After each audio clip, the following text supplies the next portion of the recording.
எத்தனை பேர் செத்தா என்ன, எனக்கு அடுத்த கூட்டத்துக்கு பெர்மிஷன் கொடுன்னு போய் போலீஸ் ஸ்டேஷன்ல நிக்கிறான்ல. நீ ஏற்கனவே கரூர்ல முப்பெரும் விழாக்கு போட்டியா இறங்கி நீ என்ன கூத்தடிச்சன்னு ஊருக்கே தெரியும். இப்ப இது எதுக்குன்னா அறிவு திருவிழான்னு ஒண்ணு நடந்துருச்சு. அங்க இளைஞர்களா நிக்கிறாங்க, இளைஞர்களா பேசுறாங்க, இளைஞர்கள்லாம் அறிவோட இருக்கிறாங்க. அப்போ சென்னையில அறிவு கட்ட கூட்டம் ஒண்ணு இருக்குன்றத நம்ம காட்டணும்ன்றது யாரோட அஜெண்டாவா இருக்கும்? ஒரு சங்கி பேரோட அஜெண்டாவா தானே இருக்கும். அவரோட அணி, அவங்க ஆளுங்க நடத்துற கூட்டம், அவரை புகழ்ந்து பேசினா உனக்கு என்னடா கேடு?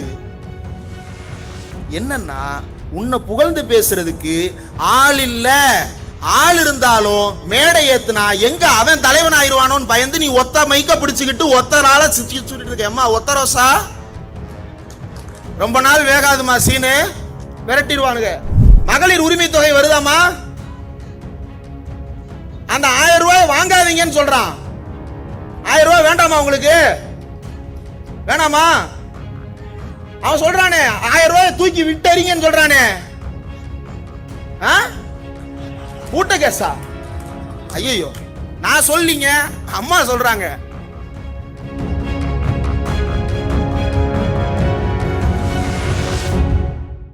ராஜகம்பீரன் சார் முதலாவதாக பேச அழைக்கப்படுவார் என்பது எங்களுக்குள் ஒரு அதிர்ச்சி. ஏனென்றால் அவர் என்னையும் தோழர் சுபேரையும் விட சீனியர், அதனால் எங்களுக்கு பிறகுதான் அழைக்கப்படுவார் என்று நான் நினைத்தேன்.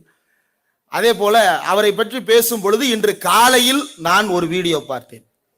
பொதுவாக அமைச்சர் சொன்னது போலவே நாங்கள் அனைவருமே ஊடக விவாதங்களில் கலந்து கொள்ளுபவர்கள் தான். அப்படி ஊடக விவாதங்களில் கலந்து கொள்ளும் பொழுது ஒவ்வொரு கட்சியை சேர்ந்தவர்களும் அவர்களுடைய கருத்துக்களை முன்வைப்பார்கள். ஊடகவியலாளர்கள் அந்த கருத்துக்களின் மீதான பார்வையை முன்வைப்பார்கள். இந்த பார்வைகளை பற்றி பேசும் பொழுது மாற்று கருத்துக்கள் இருந்தால் அந்த மாற்று கருத்துக்களின் மீது விவாதம் நடக்கும். அப்படி பொதுவாக அப்படியான விவாதம் நடக்கும் போது யாருக்கும் விவாதம் நடக்கும் அப்படின்னா, அந்த பெயர்களை சொல்ல தேவையில்லை, சங்கிகளுக்கும் திராவிட இயக்கத்தை சேர்ந்தவர்களுக்கும் மோதல் நடக்கும். ஆனால் தமிழ்நாட்டில் திடீர் சங்கிகள் முளைத்திருக்கிறார்கள், அல்லது புதிய சங்கிகள் முளைத்திருக்கிறார்கள். அந்த சங்கிகள் அண்ணா திராவிட முன்னேற்ற கழகம் என்ற பெயரை பயன்படுத்தி கொண்டு அதிமுக ஆதரவாளர் என்கின்ற பெயரில் ஊடக விவாதங்களில் என்றாவது ஒரு நாள் உங்கள் பக்கத்தில் இருக்கக்கூடிய இஸ்லாமியரை பார்த்து என் மதம் சனாதன மதம், நான் அதற்கு பெருமைப்படுகிறேன் என்று நீங்கள் யாராவது சொல்லி இருக்கிறீர்களா? இங்கிருக்கும் தோழர்களை கேட்கிறேன். எத்தனையோ இஸ்லாமியர்கள் இங்கு இருக்கிறார்கள்.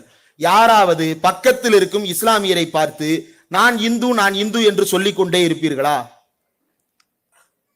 நான் தெளிவா இருக்கேன் யார் சொல்லிக்கிட்டே இருப்பா? நான் சொல்லல, நீங்க சொன்னதுக்கு நான் பொறுப்பாக முடியாது, ஊடக நண்பர்களின் கவனத்திற்கு. அப்போ அப்படியான ஒரு மனநிலையோடு நான் ஒரிஜினல் பேரோட வந்திருக்கேன், நான் இந்த பேரோட வந்திருக்கேன், நான் ஒரு பெருமையான இந்து என்று சொன்னார்கள். அப்படி சொல்லுபவர்களுக்கு நான் பெருமை மிகு தமிழனாக வந்திருக்கிறேன் என்று தக்க பதிலடி கொடுத்தவர் நம்முடைய தோழர் ராஜகம்பீரன் அவர்கள். அதே போல திரு காந்தராஜ் அவர்களும், நான் அவரிடம் நிறைய நேர்காணல் செய்திருக்கிறேன். திராவிட இயக்கத்தினுடைய கடந்த காலம் குறித்து பலருக்கும் தெரியுமா என்று தெரியாது. நம்முடைய காந்தராஜ் அவர்களுடைய அண்ணன், அவருக்கு நிறைய சகோதரர்கள் உண்டு. அவருடைய அண்ணன் ராஜாராம் அவர்கள் திராவிட முன்னேற்ற கழகத்தின் தோற்றக்கால உறுப்பினர், அமைச்சராக இருந்தவர். அதன் பிறகு அவர் அண்ணா திராவிட முன்னேற்ற கழகத்திற்கு சென்றிருந்தார். ஆனால் திராவிட முன்னேற்ற கழகத்தின் வரலாற்றில், தமிழ்நாட்டினுடைய வரலாற்றில் கலைஞருடைய உயில் என்று சொல்லப்படுகின்ற மாநில சுயாட்சி தீர்மானம் சட்டப்பேரவையில் நிறைவேற்றப்படும் பொழுது திரு ராஜாராம் அவர்கள், காந்தராஜ் அவர்களுடைய அண்ணன், திராவிட முன்னேற்ற கழகத்தின் அமைச்சராக இருந்து அந்த தீர்மானத்தை நிறைவேற்றுவதற்கு உறுதுணையாக இருந்தார். இந்த வரலாறை எல்லாம் ஏன் சொல்ல வேண்டி இருக்கிறது என்றால், இந்த மேடையில் இருப்பவர்களுக்கும் கீழே இருப்பவர்களுக்கும் வரலாறு இருக்கிறது. அந்த இருக்கின்ற வரலாறை சொல்லுகிறோம். மற்றவர்களும் சொல்லலாம். என்ன சொல்லலாம்? அவர்களுடைய திரைப்பட வரலாற்றை தான் சொல்ல முடியுமே தவிர தமிழ்நாட்டின் வரலாற்றை சொல்லுவதற்கு யோக்கியதை இல்லாதவர்கள் இன்றைக்கு ஊர் சுற்றி கொண்டிருக்கிறார்கள். அதற்குள் போவதற்கு முன்னால் கொடுக்கப்பட்டிருக்கிற நேரம் குறைவாகத்தான் இருக்கிறது. அதே வேளையில் மக்கள் அனைவரும் வீடு போய் சேர வேண்டும் சீக்கிரமாக. அமைச்சர் சொன்னது போல நானும் பல கூட்டங்களில் கலந்திருக்கிறேன். எப்போதுமே சைதையில கூட்டம் அப்படின்னா 8 மணிக்கு அது ஷார்ப்பா முடிஞ்சிடும். அது என்ன ஆனாலும் சரி 8 மணிக்கு ஷார்ப்பா முடிஞ்சிடும். அந்த அளவிற்கு கட்டுப்பாட்டோடு இந்த கூட்டத்தை நடத்துகிறது திராவிட முன்னேற்ற கழகம். இங்கே இருக்கின்ற அத்தனை பேரும் இருக்கைகளில் உட்கார்ந்து இருக்கிறீர்கள். மேலே ப்ரொஜெக்டரை பிடிச்சு தொங்கல, சீரியல் லைட்டை பிடிச்சு இழுக்கல, ஸ்பீக்கர்ல போய் காதை குடுக்கல, ஜெனரேட்டர்ல போய் தலையை குடுக்கல. அப்படின்னா இது திராவிட முன்னேற்ற கழகத்தின் கூட்டம் என்பதை அறிந்து கொள்ளுங்கள். ஒழுக்கம் என்றால் என்னவென்பதை இந்த கட்சியிடம் பார்த்து தெரிந்து கொள்ளுங்கள். நேர்மை என்றால் என்ன, ஒழுக்கம் என்றால் என்ன என்றெல்லாம் இன்றைக்கு பாடம் நடத்துவதற்கு கிளம்பி இருக்கிறார்கள். அமைச்சர் பேசும் பொழுது ஒரு விஷயத்தை குறிப்பிட்டார். இன்றைக்கு ஒரு கவிஞர் ஒருவர், ஈரோடு தமிழன்பன், மூத்த எழுத்தாளர், கவிஞர், செய்தி வாசிப்பாளர், அவருடைய மறைவு. ரொம்ப பழைய தோழர், அவருடைய வயது 92 93. அவருடைய மறைவுக்கு அவருடைய வீட்டிற்கு சென்று கொண்டிருக்கிறார்கள். இந்த மேடையில் எங்களுக்கு புத்தக பரிசு கொடுத்தார்கள். இந்த புக்கு கொடுத்தது யாரு? வட்ட செயலாளர், அவருடைய பெயர் முருகன். முருகன் என்கின்ற வட்ட செயலாளர் எனக்கு தமிழர் தலைவர் பெரியார் என்ற புத்தகத்தையும், சுபேர் அவர்களுக்கு முத்துக்குளியல் என்ற புத்தகத்தையும் பரிசாக கொடுத்தார். மரணத்தை பரிசாக தரவில்லை. கூட்டத்திற்கு வந்ததற்காக புத்தகத்தை பரிசாக கொடுத்து அறிவை வளர்க்கின்ற இயக்கம் திராவிட இயக்கம், திராவிட முன்னேற்ற கழகம். ஏன் இந்த புத்தகத்தை இன்னும் அழுத்தமாக சொல்லுகிறேன் என்றால், இது ரொம்ப பழைய புத்தகம், பூம்புகார் பதிப்பகத்தில் போட்டது. இப்போது இது அச்சில் எந்த அளவுக்கு இருக்கிறது என்று தெரியவில்லை. தமிழ்நாடு அரசு நாட்டுடைமை ஆக்கி இருக்கிறது. இணையதளத்தில் நீங்கள் பார்க்கலாம். முத்துக்குளியல் என்று தலைவர் கலைஞர் அவர்கள் எழுதிய அந்த புத்தகம். அந்த புத்தகத்தை எதேச்சையாக எடுத்து திருப்பினேன். ரொம்ப ரேண்டமா, இந்த புத்தகத்தை நம்ம படிச்சது இல்லையே அப்படின்றதுனால அந்த புத்தகத்தை எடுத்து திருப்பினேன். பக்கம் 371, சென்னை ஈரோடு தமிழன்பன் நூல் வெளியீட்டு விழாவில் கலைஞர் பேசிய குறிப்பு இதில் இடம்பெற்றிருக்கிறது. இன்றைக்கு அவருடைய மறைவு. ஏன் அவருடைய மறைவை சொல்ல வேண்டும் என்றால், கலைஞர் ஈரோடு தமிழன்பனுடைய கவிதை ஒன்றை மேற்கோள் காட்டுகிறார். அந்த மேற்கோளை இன்றைய நிகழ்ச்சியோடு பொருத்தினால்தான் இந்த நிகழ்ச்சியின் தலைப்புக்கு உள்ளே செல்ல முடியும். அந்த கவிதை என்னவென்றால், மனிதனை மனிதன் மதிக்கும் மானுட நேயம் மலர்வதற்கு, மனிதனை மனிதன் மதிக்கும் மானுட நேயம் மலர்வதற்கு மதங்கள் தடை என்றால் அவற்றை ஒழிப்போம் என்பது ஈரோடு தமிழன்பன் எழுதிய கவிதை. மதங்கள் ஒற்றுமையை வளர்ப்பதால் ஒழிக்கிறோமா? இல்லை. மதங்கள் ஒற்றுமைக்கு தடையாக இருந்தால் அவையும் வேண்டாம் என்று சொல்லுவோம் என்று தந்தை பெரியார் சொன்னதை, பாரதிதாசன் கவிதைகளில் சொன்னதை, ஈரோடு தமிழன்பன் தன்னுடைய கவிதையில் சொன்னதை களத்தில் நிறைவேற்றி காட்டுபவர் திராவிட முன்னேற்ற கழகத்தின் இளைஞரணி செயலாளர் உதயநிதி ஸ்டாலின் அவர்கள். இன்றைக்கு எல்லாமே பொருந்தி போகுது. எல்லாமே இன்றைக்கு எப்படியோ இயற்கையாக பொருந்தி இருக்கிறது. ஈரோடு தமிழன்பனுடைய கவிதை. அப்படியே முன்னாடி நான் எல்லா திமுக கூட்டங்கள்லையும் பார்த்திருக்கேன். அதுவும் குறிப்பா சைதை பகுதியினுடைய கூட்டங்கள்லையும் பார்த்திருக்கேன். மேடையில மட்டுமல்ல, முன்னாடி இருக்கக்கூடிய 4-5 வரிசைகளுக்கு மாலை நேர நாளிதழ்கள் என்னென்னவெல்லாம் வருதோ அது எல்லாமே டிஸ்ட்ரிபியூட் ஆயிரும். என்ன போட்டிருக்கிறாங்க இன்னைக்கு அப்படின்றத ஓபன் பண்ணா மேல ஒரு செய்தி இருக்கிறது. என்ன செய்தி தெரியுமா? சனாதன தர்மம் அழிவற்றது, இந்துக்கள் இல்லாவிட்டால் உலகம் உயிர்ப்பை இழந்துவிடும். மணிப்பூரில் RSS தலைவர் பேச்சு. சனாதன தர்மம் இல்லாவிட்டால் உலகம் உயிர்ப்பை இழந்துவிடும். அப்படியே அந்த பக்கத்தின் கடைசி செய்தி, நீட் தேர்வு பயிற்சி பெற்ற மாணவர் 9வது மாடியில் இருந்து குதித்து தற்கொலை போபாலில் நடந்திருக்கிறது. இந்த சனாதனம் என்ன செய்யும்? மருத்துவ தேர்வுக்கு படிக்கின்ற மாணவரை மாடியில் இருந்து தள்ளிவிட்டு கொலை செய்யுமே தவிர உயிரோடு வாழ வைக்க விடாது இந்த சனாதனம். அந்த சனாதனத்தை என்ன செய்வது என்று கேட்டார்கள். அதற்கு இளைஞரணி செயலாளர், இன்றைய துணை முதலமைச்சர் அன்றைக்கும் பதில் சொன்னார். இந்த கருப்பு சிவப்பு புத்தகத்திலும் பதில் சொல்லி இருக்கிறார். இந்த புத்தகம் எங்கிருந்து தொடங்குகிறது என்றால், ஆசிரியர் அவர்களுடைய அறிக்கையிலிருந்து தொடங்குகிறது. தமிழர் தலைவர், திராவிடர் கழகத்தினுடைய தலைவர் அவர்களுடைய அறிக்கை கட்டுரையிலிருந்து இந்த புத்தகம் தொடங்குகிறது. இந்த புத்தகம் எதில் நிறைவடைகிறது என்றால் இளைஞரணி செயலாளர் துணை முதலமைச்சர் உதயநிதி ஸ்டாலின் அவர்களுடைய கட்டுரையில் நிறைவடைகிறது. அந்த கட்டுரை நிறைவடையவில்லை, அங்கிருந்து இன்னொரு அத்தியாயம் தொடங்குகிறது என்பதை குறிக்கிறது. அந்த அத்தியாயம் எப்படிப்பட்ட அத்தியாயமாக இருக்கிறது என்பதை அவருடைய பதிலில் இருந்தே எடுத்து காட்ட விரும்புகிறேன்.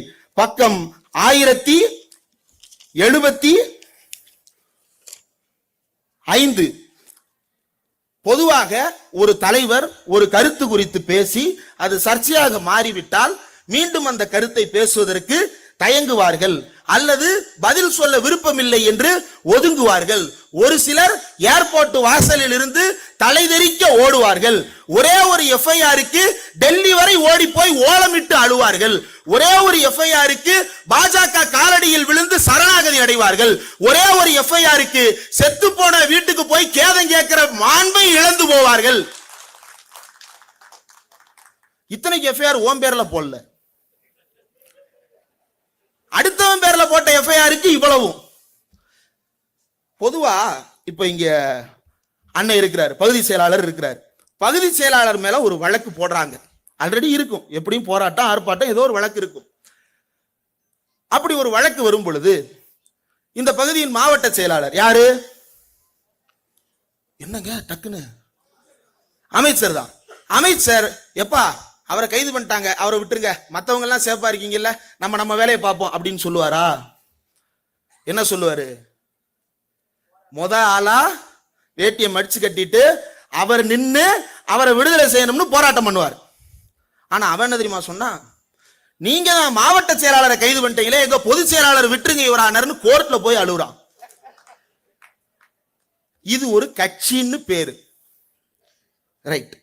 ஏன் இதை சொல்றேன் அப்படின்னா, சனாதன ஒழிப்பு மாநாடு அப்படின்ற தலைப்புல தமிழ்நாடு முற்போக்கு எழுத்தாளர் கலைஞர்கள் சங்கம் அவங்க ஒரு கூட்டத்தை நடத்துறாங்க. அந்த கூட்டத்தில் கலந்து கொள்ளுகிறார் அன்றைய அமைச்சர் திமுக இளைஞரணி செயலாளர் உதயநிதி ஸ்டாலின் அவர்கள்.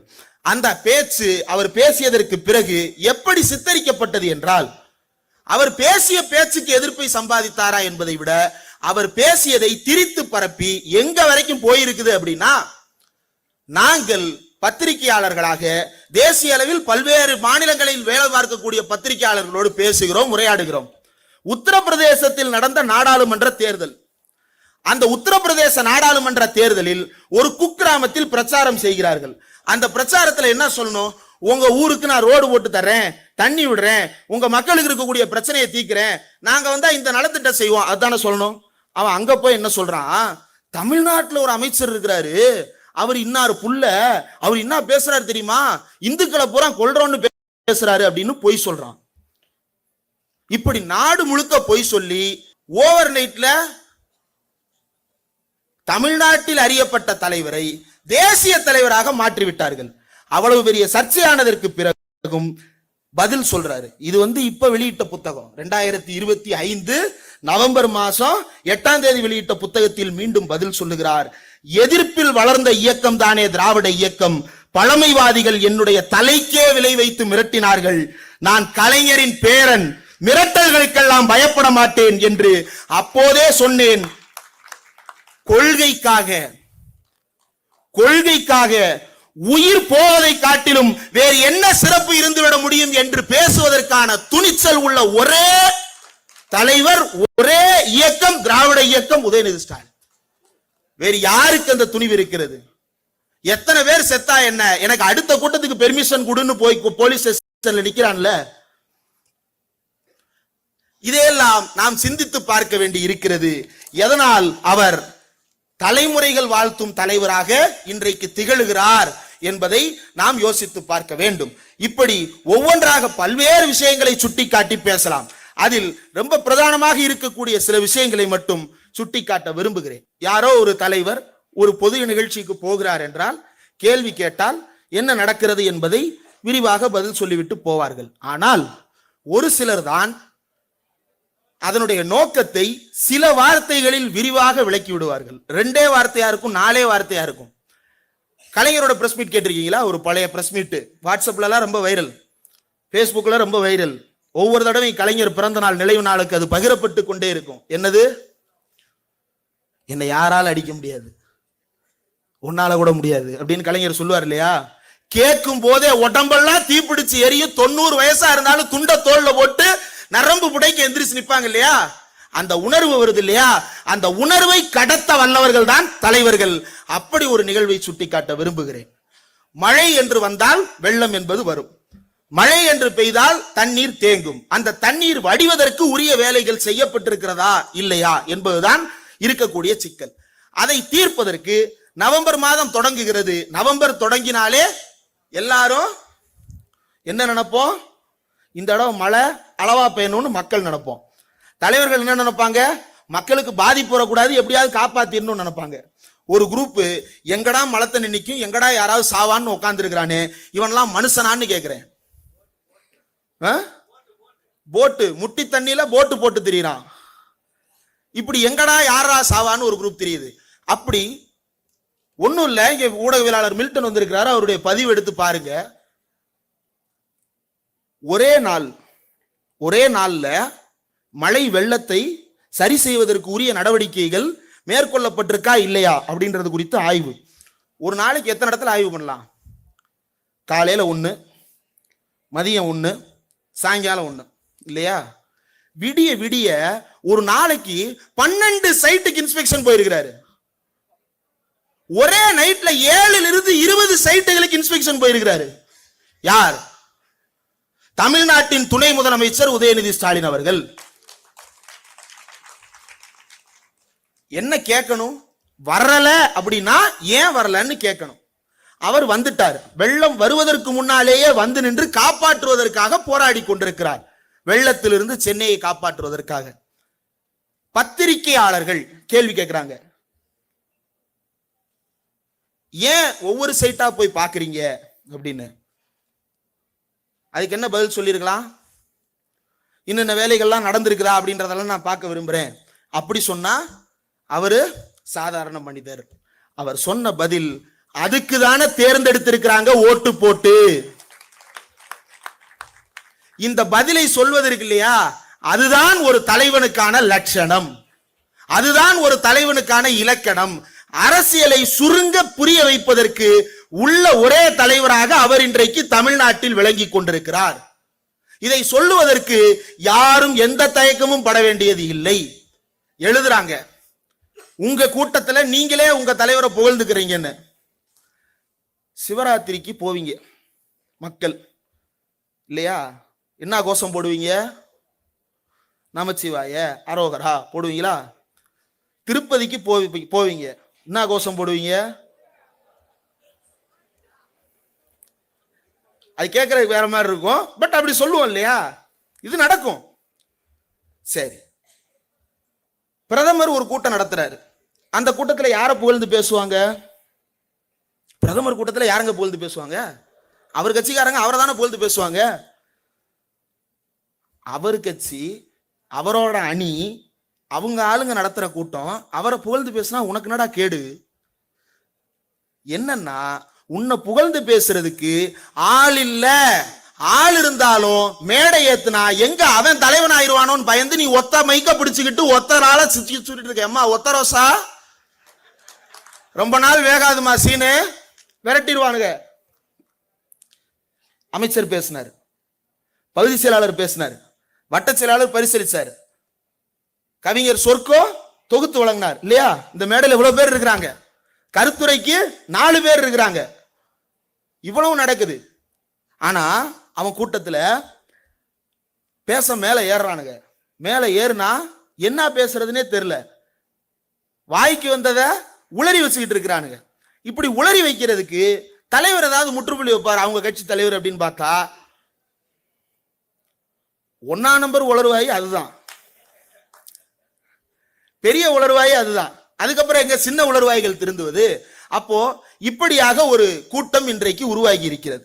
ஏன் இதை சொல்றேன் அப்படின்னா, சமீபத்தில் பெர்மிஷன் கேட்டிருக்கிறாங்க. எதுக்கு? சென்னையில ஒரு கூட்டம் நடத்த போறாங்களா, மக்களை சந்திக்க போறாங்களா, இளைஞர்களை சந்திக்க போறாங்களா.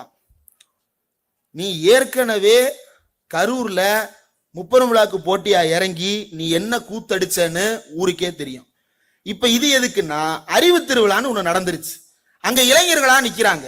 இளைஞர்களா பேசுறாங்க, இளைஞர்கள்லாம் அறிவோட இருக்கிறாங்க. அப்போ சென்னையில அறிவு கட்ட கூட்டம் ஒண்ணு இருக்குன்றத நம்ம காட்டணும்ன்றது யாரோட அஜெண்டாவா இருக்கும்? ஒரு சங்கி பேரோட அஜெண்டாவா தானே இருக்கும். அந்த அஜெண்டாவுக்கு தான் இவன் வேலை பார்த்துட்டு இருக்கிறான். இதுதான் நாட்டில் இன்றைக்கு தமிழ்நாட்டில் நிலவுகின்ற சூழல். இந்த சூழலில் தான் நாம் போராடி கொண்டிருக்கிறோம். நாம் போராட வேண்டியது, கொரோனா காலத்துல சொல்லுவாங்க என்ன, நீங்கள் போராட வேண்டியது பக்கத்தில் இருப்போரோடு அல்ல, கொரோனா நோயோடு அப்படின்னு விளம்பரம் போடுவாங்க இல்லையா? அந்த மாதிரி தமிழ்நாட்டை பிடித்த கொரோனாவாக சில கிருமிகள் பங்களாவில் ஒதுங்கி பதுங்கி இருக்கின்றன. அந்த பங்களா கிருமிகள் பரவாமல் தடுக்க வேண்டியது யாருடைய பொறுப்பு? யாருடைய பொறுப்பு? நம்முடைய பொறுப்பு. யார் பொறுப்பு? அந்த பங்களா கிருமி பரவலாமா? அம்மா அவன் சொல்றான், மகளிர் உரிமை தொகை வருதாமா? அந்த 1000 ரூபாய் வாங்காதீங்கன்னு சொல்றான். 1000 ரூபாய் வேண்டாமா உங்களுக்கு? வேணாமா? அவன் சொல்றானே 1000 ரூபாய் தூக்கி விட்டறீங்கன்னு சொல்றானே. பூட்ட கேஸா? ஐயோ, நான் சொல்லீங்க, அம்மா சொல்றாங்க. நான் சொல்ல, அம்மா அம்மா தானங்க சொன்னாங்க. என்ன கேஸ்? பூட்ட கேஸ். யார சொன்னீங்க நீங்க? அவனதான். சரி, அவங்கதான். கேட்கிறவனுக்கு புரியும். லூசு லூசுன்னு திட்டினீங்கன்னா லூசுக்கு கோபம் வந்துடும். அந்த மாதிரி அவனே வருவான். அறிவு திருவிழால நம்ம அறிவுள்ளவன் திருவிழா நடத்துவான்னு சொல்றோம். உடனே அவன் ஏன் ஓடி வர்றான் எங்க மேல அவதூறுன்னு? தெரியுது அவனுக்கு யார் அறிவு கட்டவன், நம்மளதான் திட்டுறாங்க அப்படின்னு.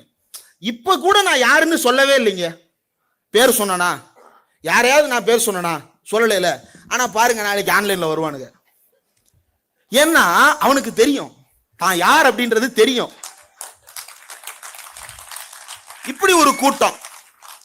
இப்ப தமிழ்நாட்டுல சமீபத்துல பிரச்சனை. என்ன பிரச்சனை நடக்குது? SIR அப்படின்னு ஒரு பிரச்சனை.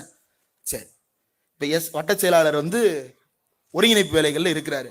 இங்க யாரெல்லாம் SIR பயிற்சி வகுப்புல கலந்துகிட்டீங்க?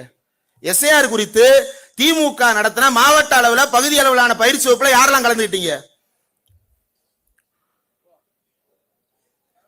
என்ன கத்துக்கிட்டீங்க? அதுல ஃபார்ம்ல பாக்ஸ் 1ல என்ன ஃபில்அப் பண்ணும், பாக்ஸ் 2ல என்ன ஃபில்அப் பண்ணும், பாக்ஸ் 3ல என்ன ஃபில்அப் பண்ணும், அத யாராண்ட கொடுக்கணும், எப்படி அதை சரி பார்க்கணும், என்னென்ன தகவலை என்னென்ன பெட்டியில எப்படி எழுதணும், இதுதான் நடந்துச்சு. யார் இந்த பயிற்சியை கொடுத்தா? தலைமை உங்களுக்கு பயிற்சி கொடுத்துச்சு. தலைமை கொடுத்த பயிற்சியை வச்சு நீங்க போய் ஃபில்அப் பண்றீங்க. இப்படிதானே ஃபில்அப் பண்ணுவீங்க. தலைமை ஏதோ ஃபார்ம் வருதான் பார்த்து ஃபில்அப் பண்ணிருப்பா அப்படின்னு சொன்னா என்ன பண்ணுவீங்க? தலைவரே என்ன ஃபில்அப் பண்ணணும்னு சொல்லுங்க, இல்லைன்னா யாரையாவது சொல்றவங்கள கூட்டுவாங்க அப்படின்னு சொல்லுவீங்களா மாட்டீங்களா? சொல்லுவீங்கல்ல. அதெல்லாம் இல்ல. விரிஞ்சவாள் வாரியர்ஸ். ஏன் விரிஞ்சவாள்னா, நாய் வால் அப்படி கூர்மையா இருக்கும், பார்த்திருப்பீங்க. எலி வால் அப்படி கூர்மையா இருக்கும். அந்த விலங்கோட வால் பார்த்திருக்கீங்களா? அது அப்படி விரிஞ்சு இருக்கும், கரண்ட்ல சாக்கடிச்ச மாதிரியே. நார்மலாவே அப்படிதான் இருக்கும். இந்த விரிஞ்ச வால் வாரியர்ஸ் என்ன சொல்றான்? போய் ஃபில்அப் பண்ணு. என்ன ஃபில்அப் பண்றது? போய் தப்பு தப்பா ஃபில்அப் பண்ணி இருக்கிறவன் ஒட்ட கெடுக்க போறான். தமிழ்நாட்டின் குடியை கெடுக்க வந்தவர்கள் நாம் சொன்னது சரியா போச்சா? அதான பண்றான். ரோட்ல போய் நம்ம போய் ஒழுங்கா ஃபார்ம் ஃபில்அப் போனா தேர்தல் ஆணையத்துக்கு நமக்குமே 1008 பஞ்சாயத்து இருக்குது. மாத்தி மாத்தி தேர்தல் ஆணையம் பேசிட்டு இருக்குது. முத நாள் சிவப்பு மையில போடுங்குது, மறுநாள் பச்சை மைக்கு மாத்துங்குது, மறுநாள் மறுபடியும் 2ஆ பிரிங்குது. இப்படி இஷ்டத்துக்கு தேர்தல் ஆணையம் ஆடிட்டு இருக்குது. இப்ப யாருக்கு எதிராக நம்ம போராடணும்? இந்த தேர்தல் ஆணையத்தின் முறைகேட்டுக்கு எதிராக போராடணும். யார் அதை செய்ய வைக்கிறா? இந்த மோடி அரசு. அது எப்படிப்பட்ட அரசு? பாசிச அரசு. இதற்கு எதிராக நாம் போராடணுமா இல்லையா? அப்படி போராட வேண்டிய சூழலில் நாம் அதை பற்றி யோசிக்காமல் வேறு வேறு பக்கம் நம்முடைய கவனத்தை திசை திருப்புகிறார்களே. இதிலிருந்து நாம் கவனமாக இருக்க வேண்டும். இதிலிருந்து நாம் தமிழ்நாட்டை காப்பாற்ற வேண்டும் என்பதற்காகத்தான் இப்படிப்பட்ட கூட்டங்கள் தொடர்ந்து தமிழ்நாடு முழுக்க நடத்தப்பட வேண்டும். இனி மெட்ரோவை கொடுத்தா இவன் எங்க வியாபாரம் பண்ணி வளர்ந்துருவானோன்னு மெட்ரோவையும் கொடுக்க மாட்டேன்னு சொல்றான். மதுரைக்கு மெட்ரோ கொடுக்க மாட்டேன்னு சொல்றான். தமிழ்நாட்டிலே பழமையான நகரம் அப்படின்னா எந்த நகரம்? டக்குன்னு மதுரை ஞாபகம் வரும்ல. கோவில் நகரம். கோவில் நகரமா இருக்கட்டும், அது பாரம்பரிய நகரமா இருக்கட்டும், வரலாற்று நகரமா இருக்கட்டும், உனக்கு கோயில்னா பிடிக்கும்ல. கோயில் இருக்கிற ஊருக்கு 4 மெட்ரோ விடு, மக்கள் கோயிலுக்கு போவாங்கல்ல. அது இல்ல அவனுடைய நோக்கம். மதுரை வளரக்கூடாது, மெட்ரோ வந்துச்சுன்னா நல்ல கம்பெனி வரும், நல்ல கம்பெனி வந்துச்சுன்னா அவன் நல்ல வேலைக்கு போவான், நல்ல வேலைக்கு போனான்னா அவன் சாதியில இருந்து வெளியே வந்துருவான், சாதியில இருந்து வெளியே வந்தான்னா அவன் சமத்துவம் பேசுவான், சமத்துவம் பேசினா படிக்கிறதுக்கு காசு கொடுன்னு கேட்பான், படிக்கிறதுக்கு காசு கொடுத்தா வேலை கொடுன்னு கேட்பான், வேலை கொடுத்தா நல்ல சம்பளம் கொடுன்னு கேட்பான், சம்பளம் கொடுத்தா நல்ல நாட்டை உருவாக்கி காட்டுன்னு கேட்பான், நல்ல நாட்டை உருவாக்கணும்னா நல்ல தேர்தல் நடத்துன்னு கேட்பான். இது எதுவுமே நம்ம பண்ண முடியாது. இது எதையுமே நம்ம பண்ண முடியாது. அப்போ நம்மை அறிவற்றவர்களாக மாற்றுவதுதான் அவர்களுடைய வேலை. அந்த அறிவற்றவர்களாக மாற்றுவதற்கு பல கூட்டங்களை இறக்கி விட்டிருக்கிறார்கள். இவர்களிடமிருந்து நாம் கவனமாக இருக்க வேண்டும். நிதி கேட்கக்கூடாது, உரிமை கோரக்கூடாது, கொள்கை பேசக்கூடாது என்று நீ எதையெல்லாம் கூடாது கூடாது என்று தடுக்கிறாயோ அப்போதெல்லாம் கூட்டாட்சி என்னும் விதைக்கு மேலும் மேலும் உரம் போட்டு வளர்ப்போம். அந்த உரம் போட்டு வளர்ந்த விருட்சத்தில் நீயும் உட்கார்ந்து பழம் சாப்பிடுவ. உன்னை போல அருவாளை தூக்கிட்டு விரட்ட மாட்டோம். வர்ற பழத்துல நீ உட்காந்து சாப்பிடுற, பக்கத்துல உட்காந்து பீகாரி உத்தரப்பிரதேசக்காரையும் பக்கத்துல உட்கார வச்சுக்கிட்டு சாப்பிடுனேன் சாப்பிடுது அப்படின்னு அவனுக்கும் பழம் கொடுத்து சாப்பிடுவோம்டா. உன்ன மாதிரி அடுத்த தட்டுல இருந்து புடிங்கி திங்க மாட்டோம். அப்ப கேப்பமா இல்லையா? அங்க ஒப்ப விட்டு காசையா கேட்கிறோம்னு கேப்பமா இல்லையா? வரலாற்றில் சில முழக்கங்கள் ரொம்ப முக்கியமானது. நீங்க மாநில சுயாட்சி அப்படின்னு பேசும்போது என்ன சுயாட்சி அப்படின்னா பொருளாதார மாதிரி பெரிய விஷயமா இருக்கும் போல அப்படின்னு குழம்புது. அப்ப சுருக்கமா சொன்னாரு, ஒரே வரியில புரிய வச்சாரு மாநில சுயாட்சினா என்னன்னு. உங்க ஒப்ப விட்டு காசையா கேட்கிறோம். மாநில சுயாட்சினா என்ன? மாநில சுயாட்சினா என்ன? உங்க ஒப்ப விட்டு காசையா கேட்கிறோம், அவ்வளவுதான். உங்க ஒப்ப விட்டு காக்கிறோமா? உங்க ஒப்ப விட்டு தட்டுல உட்காந்து திங்க கேட்டோமா? உங்க ஒப்ப விட்டு சட்டையை கேட்டோமா? உங்க ஒப்ப விட்டு கொள்கையை கேட்டோமா? உங்க ஒப்ப விட்டு சாமியை கேட்டோமா? என் சாமி நான் கும்பிடுறேன், என் நிதி நான் செலவு பண்றேன், என் காசு நான் சோறு திங்கிறேன், எனக்கு விளைவிக்க உரிமை இருக்கு, அந்த விளைய வச்ச சாப்பிடுறதுக்கு எனக்கு உரிமை இருக்கு. இதை கேட்கறது தப்பா? அதைத்தான் கேட்டாரு சிம்பிளா. இனி இந்தியா முழுக்க எப்போதெல்லாம் மாநில உரிமைகளுக்கான பிரச்சனை வருகிறதோ அப்போதெல்லாம் கேட்கப்பட வேண்டிய ஒரே கேள்வி, ஒப்ப விட்டு காசையா கேட்கிறோம். இந்த கேள்வி திரும்ப திரும்ப கேட்கணும்.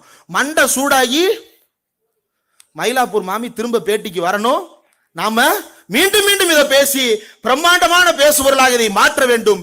நிறைவாக நம்முடைய தமிழ்நாட்டில் நிறைவேற்றப்பட்டிருக்கிற ஒரே இரண்டு திட்டங்களை மட்டும், அதனுடைய தாக்கத்தை மட்டும் சொல்லி விடைபெற்று விடுகிறேன் 2 நிமிடத்தில். விடியல் பயணம். யாரெல்லாம் விடியல் பயணம் போறீங்க? ஸ்டாலின் பஸ்ல யாரெல்லாம் போறீங்க? விடியல் பயணம்னா டக்குன்னு தெரியல, ஸ்டாலின் பஸ் எல்லாரும் கை தூக்குறாங்க. யாரெல்லாம் அவர் பஸ்ல போறீங்கன்னு கேட்டோடனே கை தூக்குறாங்க. மகிழ்ச்சி. தமிழ்நாடினுடைய திட்டக்குழு ஒரு ஆய்வு செய்திருக்கிறது. அந்த ஆய்வுல பயனாளிகள் சொல்றாங்க இந்த திட்டத்தால என்ன பயன் கிடைத்தது அப்படின்னு. கண்ணகி நகர், அங்கு வாழக்கூடிய மக்களுடைய வாழ்வியல் நம்ம எல்லாருக்கும் தெரியும். கண்ணகி நகர் மக்கள், அதுல ஒரு அம்மா சொல்றாங்க, நான் வீட்டு வேலைக்கு போறேன், வீட்டு வேலைக்கு போறதுனால ஒரு நாள் லீவ் போட்டா ஒரு நாள் சம்பளம் போச்சு, ஒரு நாள் போலனா 200 ரூபாய் எனக்கு கிடைக்காது, இப்ப 1000 ரூபாய் எனக்கு கிடைக்குது, மாசத்துக்கு 5 நாள் லீவ் போட்டு நான் பிள்ளைகளோட இருக்கிறேன், சந்தோஷமா வெளியே போறேன், நிம்மதியா தூங்குறேன். மகளிர் உரிமை திட்டம். ஒரு அம்மா சொல்றாங்க, இன்னொரு அம்மா சொல்றாங்க, எல்லாமே டாக்குமெண்ட்ல இருக்கு. இன்னொரு அம்மா சொல்றாங்க, நான் இது வரைக்கும் ஆஸ்பத்திரிக்கே போனதில்லை. ஏம்மா போனதில்லை? ஆஸ்பத்திரி தான் ஃப்ரீயா தானமா வைத்தியம் பார்க்குறாங்க, ஏம்மா போனதில்லை? ஆஸ்பத்திரி ஃப்ரீயா தான் இருக்கு, ஆஸ்பத்திரிக்கு போறதுக்கு பஸ் ஏறணும் சேராட்டை ஏறணும்னா போக வர 40 ரூபா செலவாகுன்றதுனால நான் என் வாழ்நாளில் 50 வருஷமா நான் ஆஸ்பத்திரிக்கே போல. ஸ்டாலின் பஸ் விட்டாரு, இப்ப எந்த பிரச்சனையா இருந்தாலும் முத வேலையா ஆஸ்பத்திரிக்கு போய் வைத்தியம் பார்க்கிறேன். பஸ் கொடுக்கறதுல என்ன நடக்க போகுது அப்படின்னு யோசிக்கிறாங்கல்ல. ஒரு அம்மாவுக்கு கிடைக்காத வைத்தியத்தை கிடைக்க வச்சிருக்கு, ஒரு அம்மாவுக்கு தன் வாழ்நாள்ல கிடைக்காத லீவு அந்த 1000 ரூபாய் கிடைக்க வச்சிருக்குது. ஒருத்தன் கேட்கிறான் மருந்து குடிச்சிட்டு சாவுறதான்னு. குடிக்க வேண்டியதும் அவன் சொன்னபடி ஆக வேண்டியதும் யாரு? நான் சொல்லல, பக்கத்துல ஒரு தோழர் யாரோ சொல்றாங்க, சொன்னவன் தான். எனக்கு அதுக்கு தொடர்பு கிடையாது. ஆக நாம் தமிழ்நாட்டினுடைய உணர்வை புரிந்து கொள்வதற்கு இதுதான் சரியான வழி. இது போன்ற திருவிழாக்கள், அறிவு திருவிழாக்கள், இது போன்ற கருத்தரங்கங்கள் தமிழ்நாடு முழுக்க தொடர்ச்சியாக நடத்தப்பட வேண்டும். அறிவு திருவிழாவை பற்றி எவனாவது ஒருவனாவது யோசித்து பார்த்திருக்க முடியுமா?